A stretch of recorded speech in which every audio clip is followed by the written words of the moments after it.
There's this place in John chapter 12. John is one of the books of the Bible, one of the biographies of Jesus of Nazareth.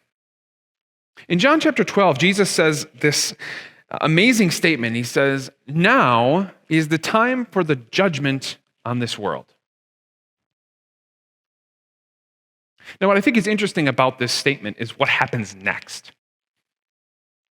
Like if you're a typical person, you hear, "Now is the time for judgment," and what you probably envision is like some divine courtroom scene where God is going to sit on the judge's bench and each plaintiff is going to be put in front of him and he's going to judge each of them and say either you were good or you were bad and you're going to end up in heaven or in hell. And I think that's what most of us would think, but that's not Christianity.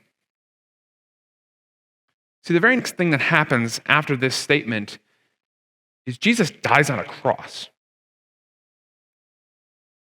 Effectively saying, the judgment of the world happens in me.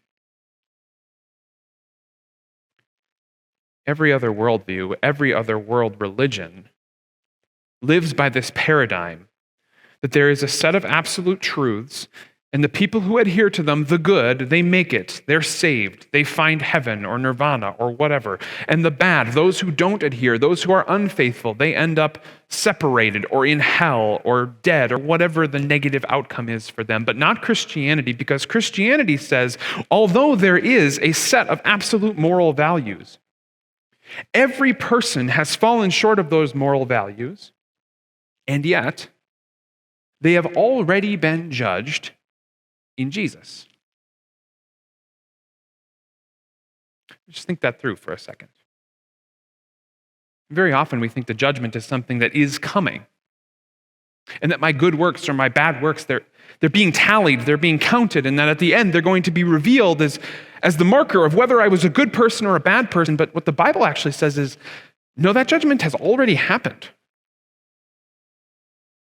See, back on the cross 2,000 years ago, Jesus took the judgment of the world. And the result of that judgment for every single person is that they no longer are liable for punishment.